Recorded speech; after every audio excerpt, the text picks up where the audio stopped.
Alors aujourd'hui, le thème du webinaire, c'est un thème un peu transversal, hein. Quand on parle de criblage, c'est la chémo ou chémo informatique par le docteur Dragos Horvat de l'Université de Strasbourg. Là, je m'adresse aux associations de patients principalement. C'est un webinaire qui va être un tout petit peu plus technique que les trois précédents, mais Dragos a vraiment pris la peine de tout illustrer, donc j'espère que vous resterez en ligne avec nous parce que c'est un webinaire passionnant.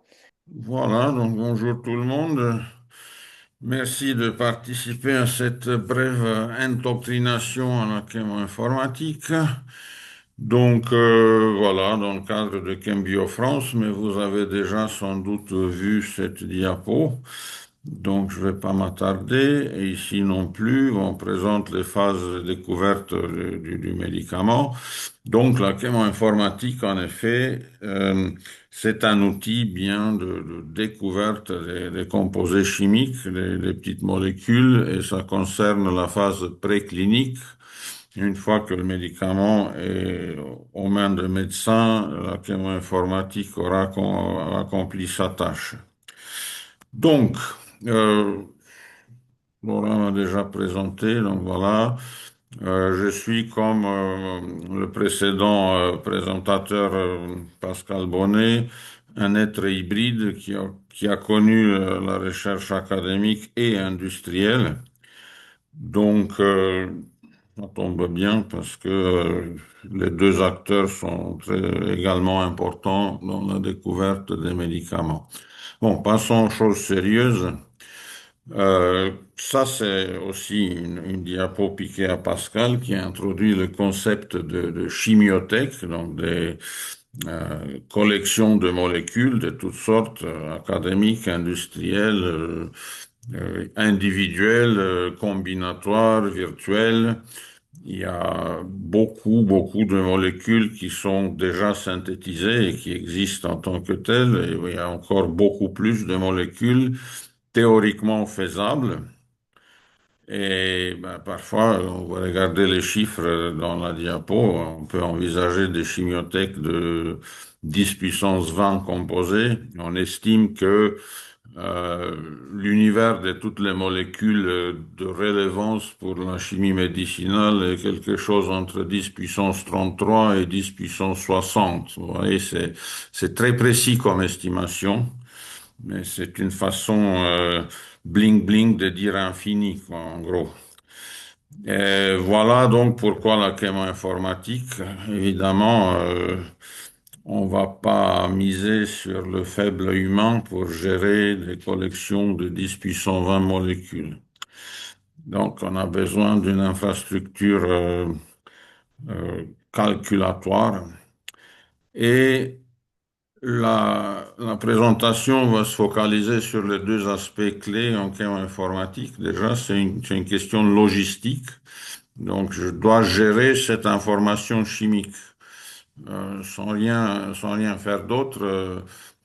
Il faut que je sais quelles sont les molécules qui sont disponibles réellement, disponibles virtuellement, et comment faire des stratégies d'achat, des recherches, tout ça, on verra.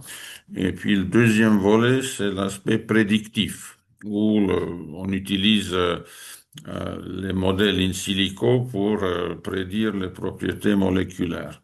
On va voir tout ça. Et puis à la fin, on va voir ce qui est vrai et ce qui est faux dans ce domaine très assujetti au bling-bling et au n'importe quoi. Il faut garder la tête froide. Donc, question, est-ce que j'ai de l'acide salicylique en stock? Ça peut sembler anodin, parce que, après tout, on a des grandes bases de données partout dans le monde, donc pourquoi pas chercher par nom, comme dans un annuaire. Mais le nom, c'est un peu ambigu, parce qu'il y a beaucoup de manières différentes pour dire acide salicylique. Et puis, acide salicylique, ça va encore, mais si vous cherchez ça, bon courage de lui donner un nom pour commencer. D'accord? Donc, le nom, ça va pas. On doit chercher par structure ou sous-structure. Et c'est quoi une structure moléculaire pour un ordinateur? Ben, c'est tout bête, c'est une liste des atomes et des liaisons qui les connectent. Donc ici, vous avez la liste des atomes. Le premier atome est un carbone, le deuxième est un carbone, blablabla. Et plus en bas, vous voyez les... Attendez, je vais essayer de mettre le pointeur, comme ça, vous pouvez suivre. Donc ici en bas, vous avez la liste des liaisons qui dit que le carbone 1 est attaché au carbone 2 par une liaison de type 1, c'est-à-dire simple, et tout ça. Donc ce n'est pas sorcier, c'est très facile de chercher dans cette liste, n'est-ce pas? Donc l'acide salicylique est une molécule qui commence par un carbone. Ben non, pas obligatoirement. C'est que j'ai choisi à la dessiner en commençant par un carbone, mais je peux aussi commencer à mettre l'oxygène, un des oxygènes en première position. Ça ne change rien à la structure, mais pour l'ordinateur, c'est pas le même tableau. Donc les choses, on peut traiter la structure chimique comme un graphe moléculaire, et puis là, on parle de l'isomorphisme de graphes. Est-ce que deux graphes sont la même chose, même s'ils sont dessinés, numérotés différemment?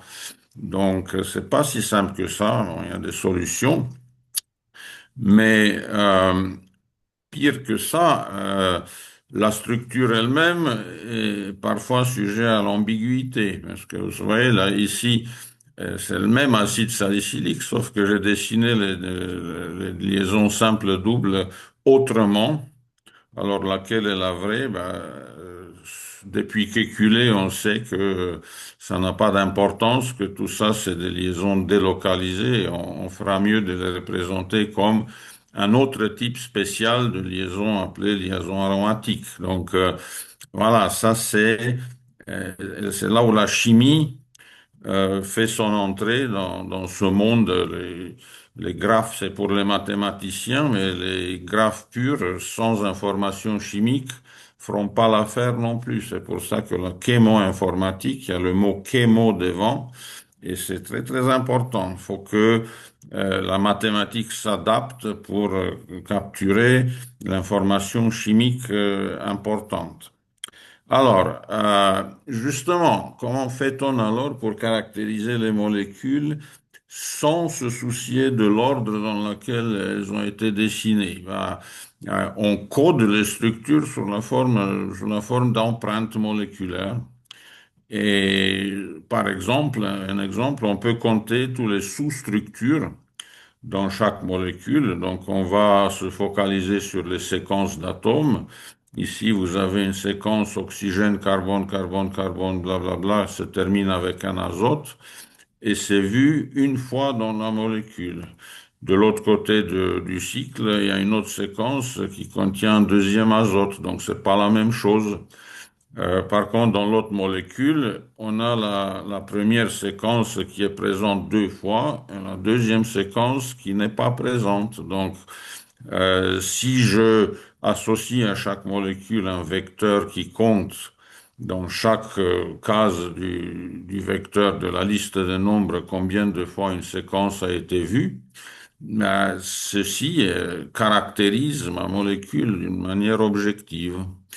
Et il y a beaucoup de façons de faire pour capturer l'information chimique. On dit empreinte moléculaire, mais on dit également descripteur moléculaire. Je vais utiliser les deux termes. En gros, c'est la même chose, à quelques détails techniques près. Et c'est ce type d'information, c'est un vecteur de nombres qui est très compatible avec le calcul. Les ordinateurs, ça aime les nombres, donc ça tombe bien. On a des outils pour manipuler des vecteurs en informatique, et puisque on sait comment coder la molécule sous forme d'un vecteur, ben, on peut faire de la chémo-informatique. Bien. Alors, question 2.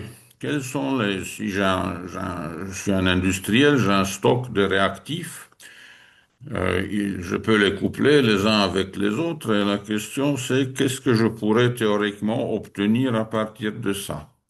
Mais ça revient en fait, on peut simuler ça in silico, ça revient à modifier le graphe moléculaire.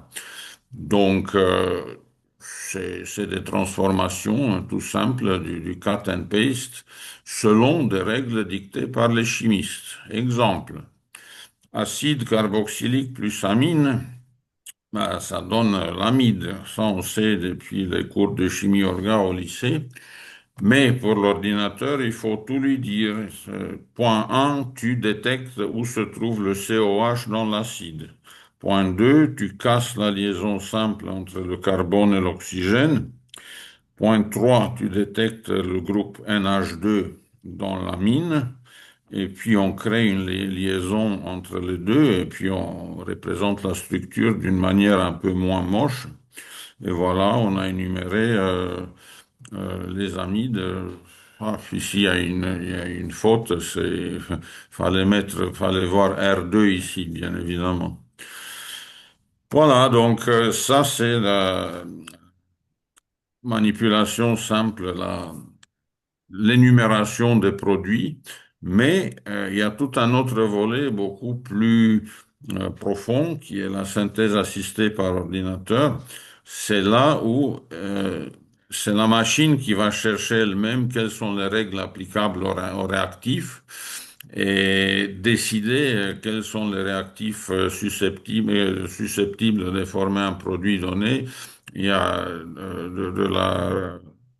de la synthèse en avant, on présente à la machine deux molécules et on demande qu'est-ce qui qu'est-ce qu'on peut obtenir en les faisant réagir. Et puis à la rétrosynthèse, on présente un produit et on demande euh, quelle paire de réactifs ou triplet de réactifs on aurait pu utiliser pour arriver là. Là, je ne dirai pas plus sur ça parce que c'est un domaine très à la mode et qui change de jour en jour. Passons au point 3. Et c'est ce sujet-là qui est rien d'autre que le problème de la similitude moléculaire. Ça touche les deux aspects, c'est logistique et prédictif à la fois.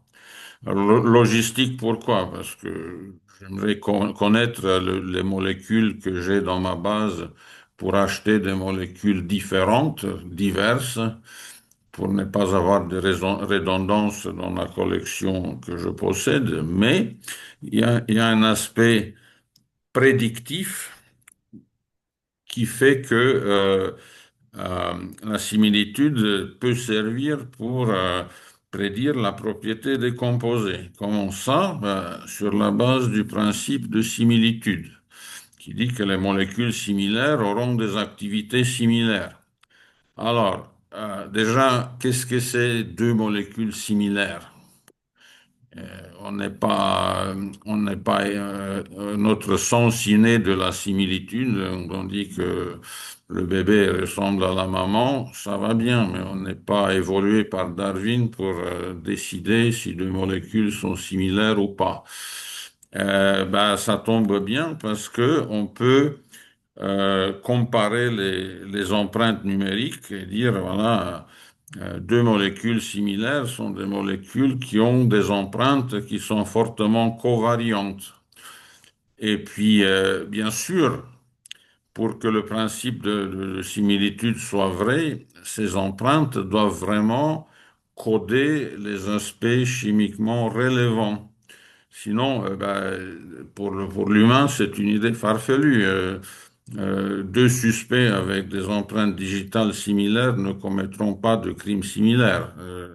Pourquoi? Parce que l'empreinte digitale, c'est un accident. C'est spécifique à chaque individu. Et leur similitude ne veut rien dire. Ça marche en mode identité. Si c'est identique, c'est bien. Sinon, c'est pas intéressant.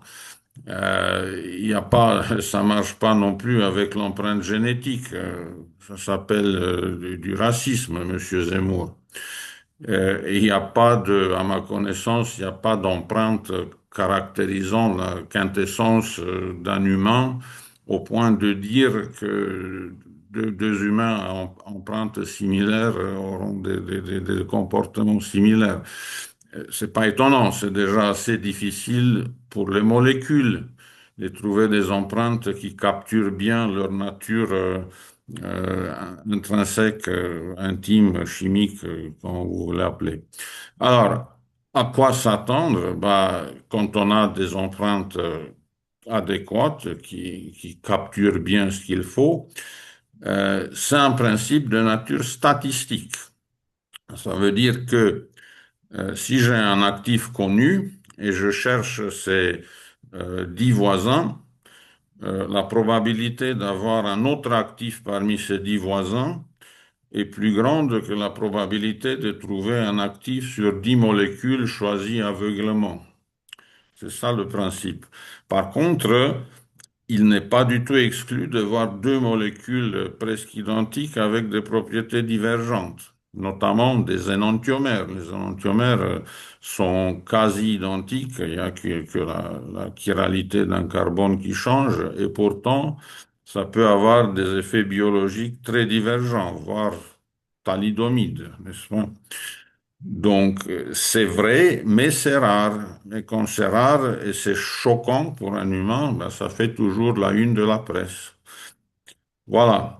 Alors, est-ce que ce taux de vérité, est-ce qu'il est haut, est-ce qu'il est bas? Ben, ça dépend du type d'activité considérée. Si pour la liaison à une cible biologique in vitro, ça fonctionne assez bien, mais pour l'in vivo, c'est beaucoup plus, le taux de succès de ce principe est beaucoup, beaucoup plus faible.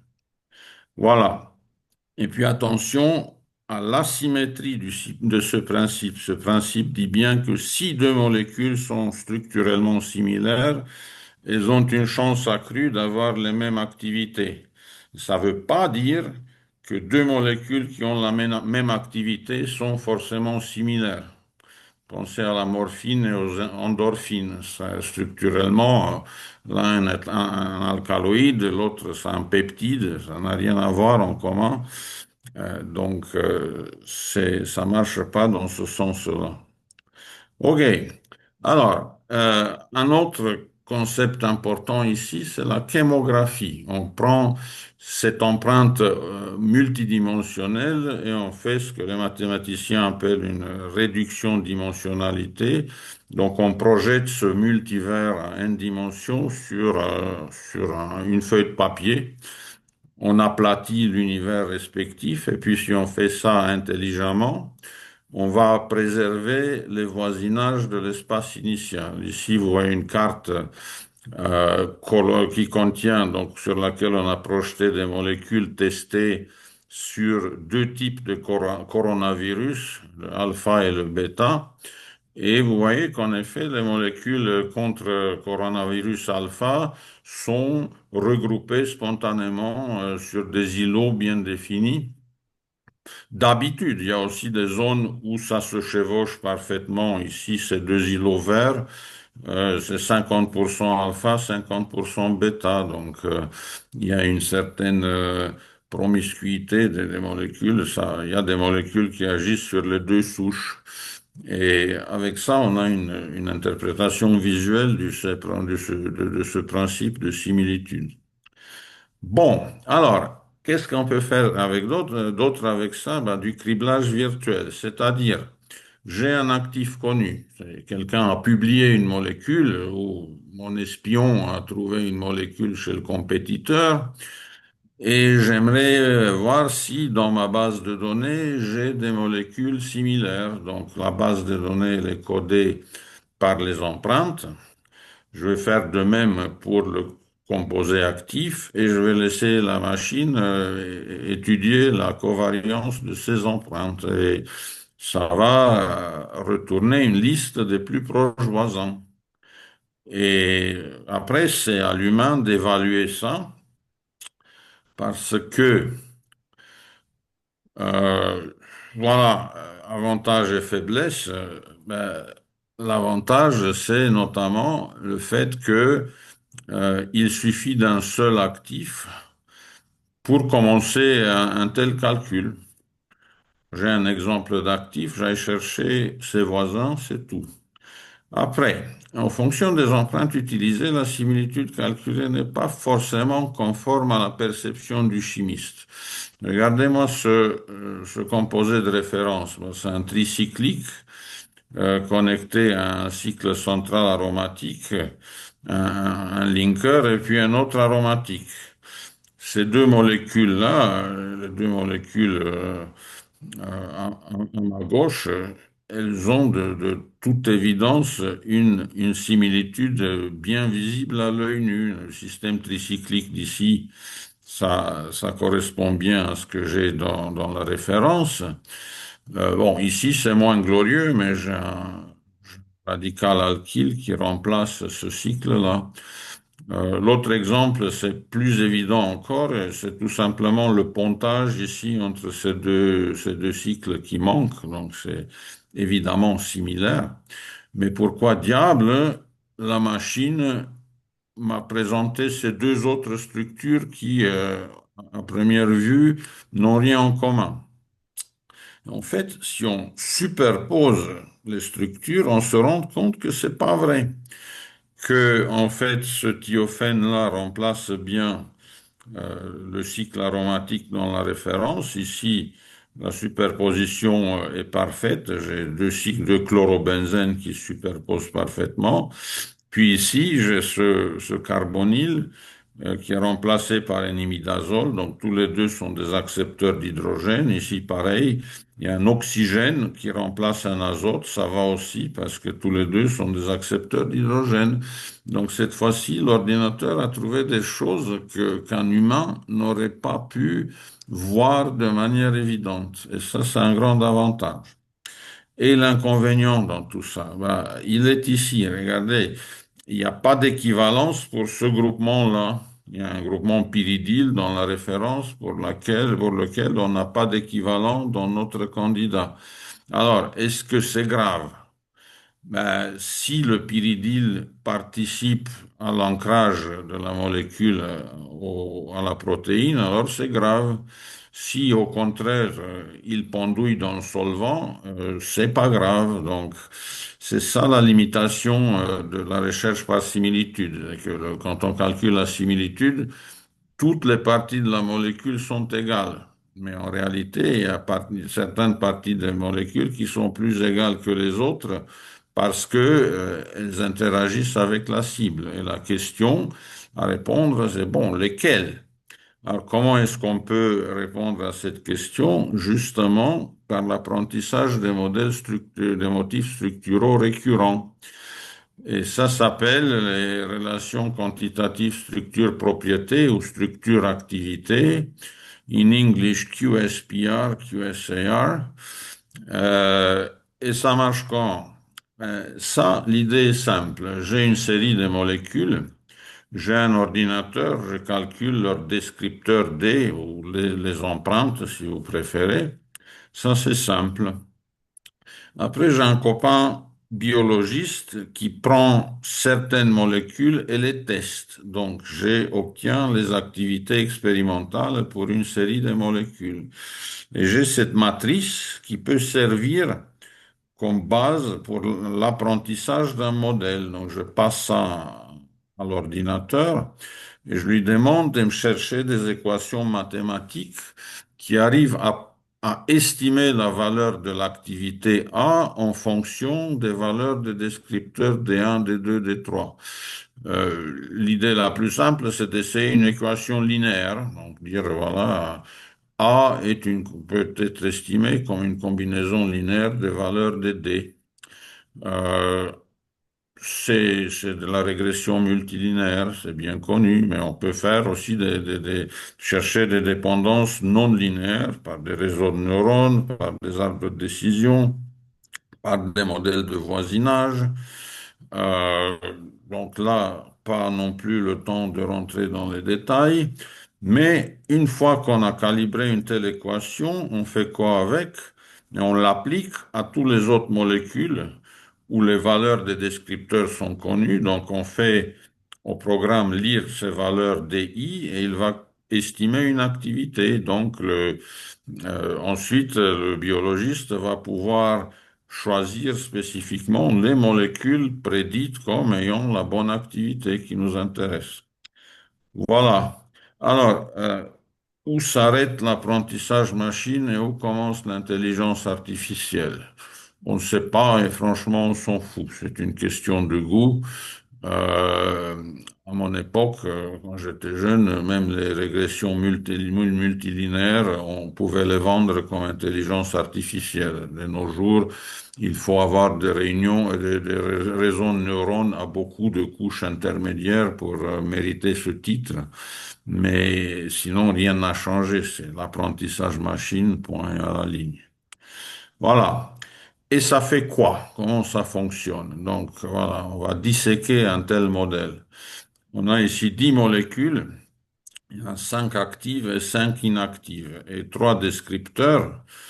Euh, le nombre de cycles, le nombre de donneurs d'accepteurs d'hydrogène, hashtag hydrogen bond acceptor, et le nombre d'atomes de carbone en dehors de cycle.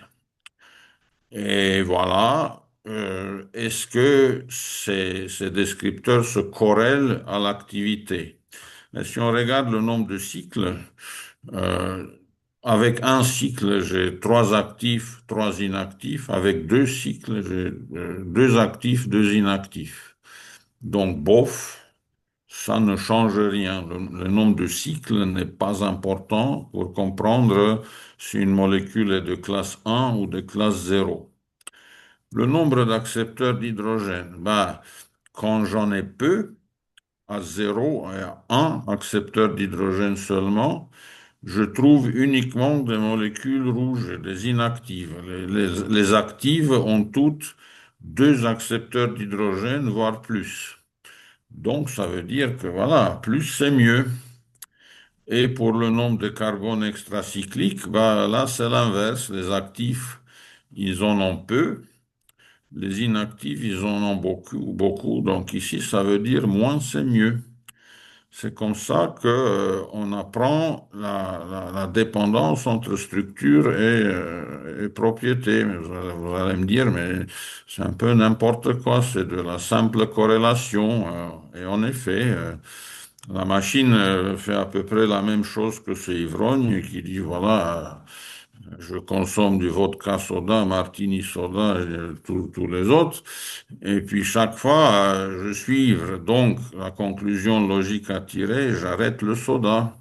C'est l'élément commun et c'est rationnel, étant donné l'état de son jeu d'entraînement, les exemples qu'il a connus, qu'il a testés expérimentalement. C'est cette conclusion qui s'impose.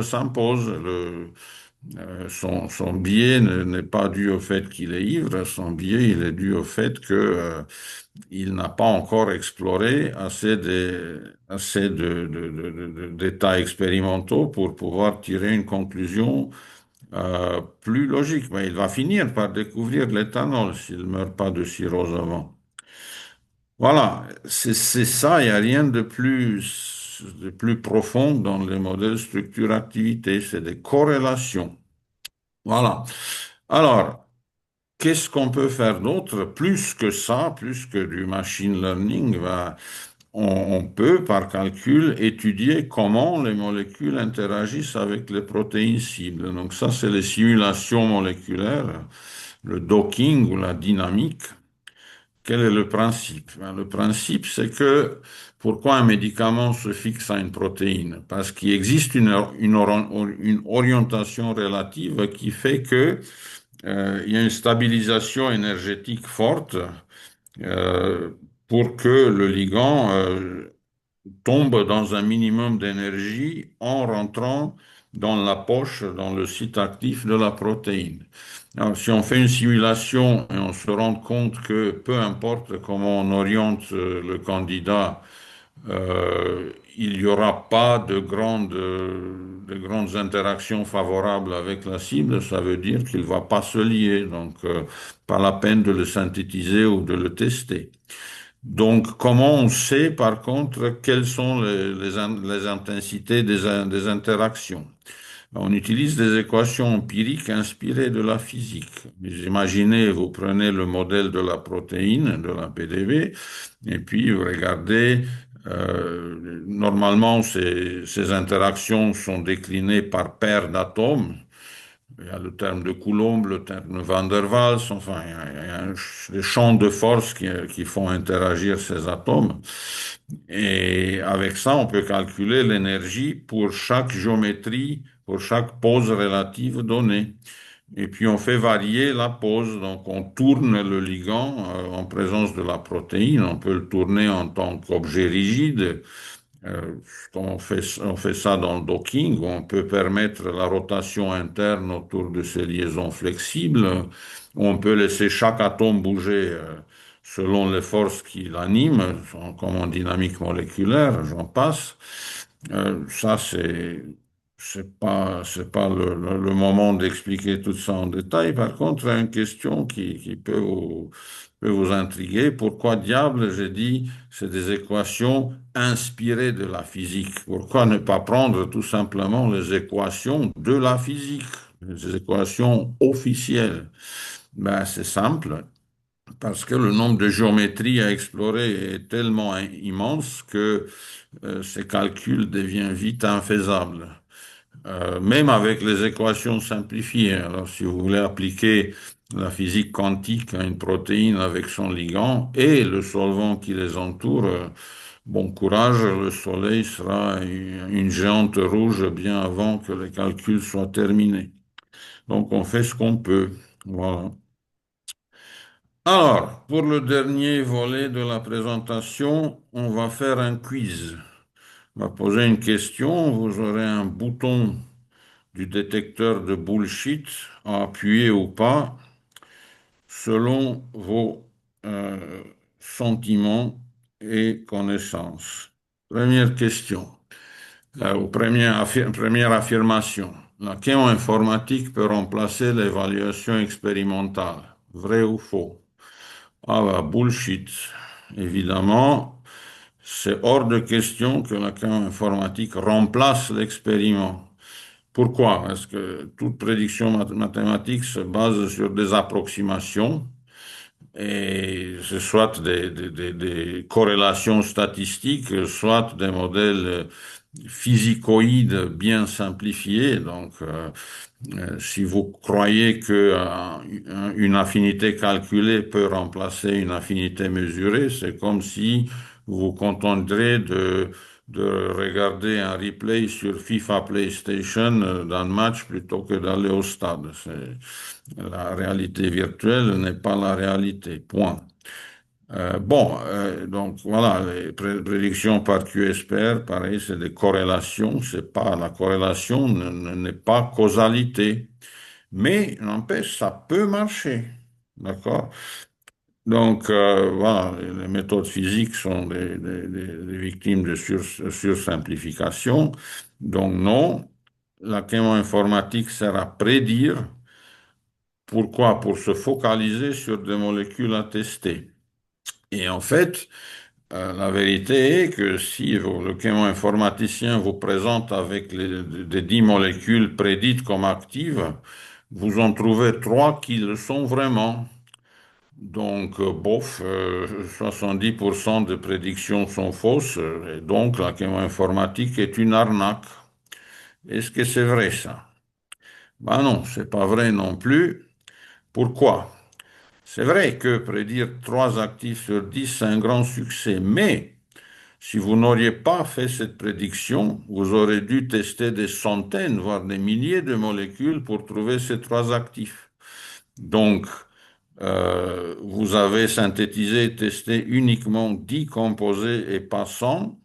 Donc, la différence sur les 90 molécules non synthétisées et non testées, les économies que vous avez faites avec ça, ça paye le salaire du chémo-informaticien.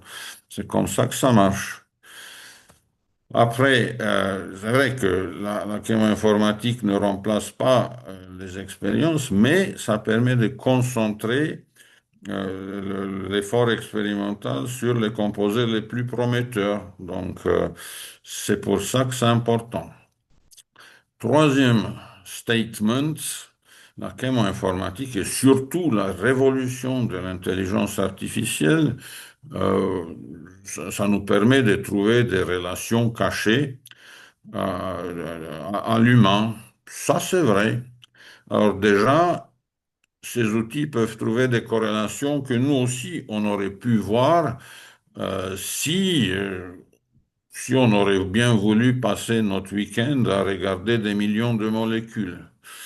D'habitude, il y a peu de gens qui ont de tels hobbies. On préfère laisser la machine le faire. Et puis, il y a en plus des relations cachées que le cerveau humain a du mal à appréhender. Vous vous souvenez de nos molécules pas si similaires qui finalement sont avérées bien similaires. D'accord? Alors, l'intelligence artificielle peut apporter des solutions révolutionnaires même pour des problèmes qu'on ne connaît pas trop, qu'on n'arrive pas trop à comprendre. Alors là, c'est du bullshit de taureau, du vrai n'importe quoi. Faut jamais croire ça. Pourquoi? Parce que seules les méthodes physiques peuvent en principe découvrir des médicaments de nouveaux types agissant selon un mécanisme pas encore connu. J'accentue le en principe seulement parce que encore faudra faire des simulations d'une longueur telle que personne ne va se lancer là-dedans. Euh, L'apprentissage machine, si on l'appelle IA ou pas, ça fait des prédictions strictement basées sur les connaissances préalables. Donc, euh, oui, ces connaissances préalables étaient peut-être cachées ou pas compatibles avec un cerveau humain, mais elles existaient. La machine n'a rien à inventer, elle a juste trouvé ce qui était caché.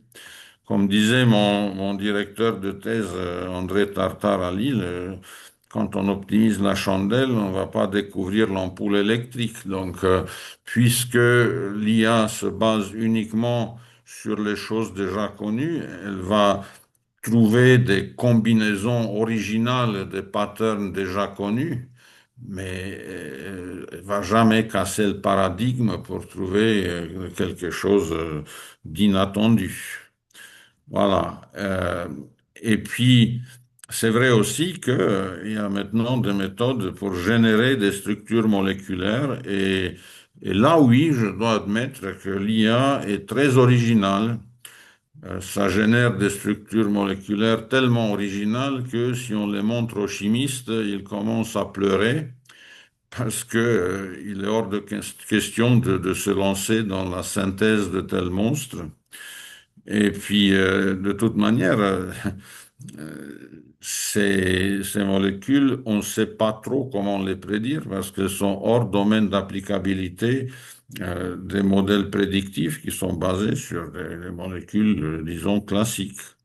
Donc, c'est bien de vanter l'originalité des modèles IA, mais on n'est pas sûr que dans la vraie vie, on a tellement envie d'être original. Alors, en conclusion, un, comme tout outil, la informatique est très efficace si et uniquement si on l'utilise correctement.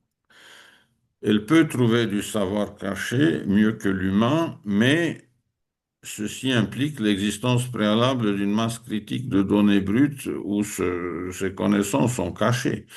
Rappelez-vous AlphaFold, tout le monde a crié à la grande révolution.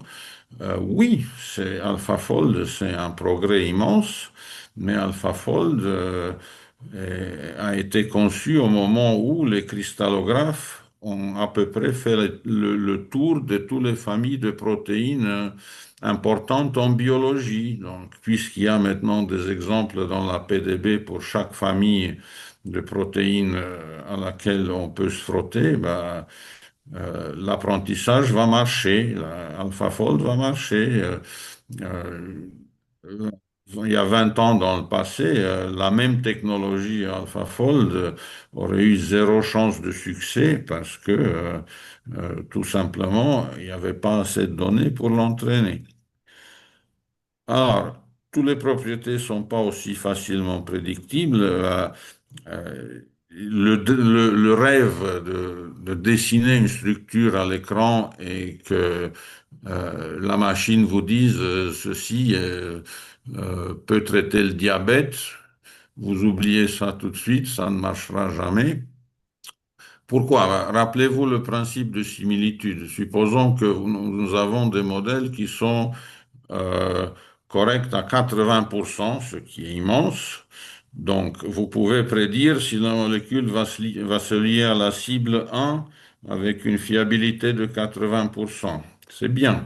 Mais dans l'organisme, il ne faut pas oublier qu'il y a beaucoup de protéines. Donc, on doit faire la prédiction pour la cible 1 et la cible 2. Donc, ça fait 0,8 fois 0,8. Et la cible 3, 0,8 fois 0,8 fois 0,8. Et quand vous avez 1000 cibles, ça fait 0,8 puissance 1000. En français, ça se dit zéro, tout simplement. Donc, vous ne pouvez pas, quoique, même si vous êtes assez précis pour une cible donnée, prédire la complexité in vivo, ça ne marchera pas. Voilà. Respecter le domaine d'applicabilité de ce modèle. N'est-ce pas? Si vous avez utilisé des benzodiazépines pour développer un modèle et vous lui demandez de prédire les propriétés des stéroïdes, c'est n'importe quoi, mais c'est pas une question de informatique, mais une question de bon sens. Si vous avez en cours à l'école la physique de Newton et puis vous vous pointez à l'examen et on vous pose des questions de physique quantique et vous échouez, ben, c'est pas votre faute, c'est la faute du prof parce qu'il a demandé n'importe quoi. C'est pareil en chem informatique. Et puis, en dernier, en chem informatique, c'est très utile aussi quand elle se trompe. Donc, j'ai fait une prédiction à la base d'un modèle qui tient la route et puis mes prédictions échouent. Donc, ces molécules-là, elles sont spéciales, elles n'obéissent pas aux règles que j'ai pu apprendre à partir de tous les autres. Donc voilà, qu'est-ce que rend spécial ces molécules? C'est un point de départ pour une découverte intéressante peut-être. Voilà, et avec ça, on en a fini. Donc merci.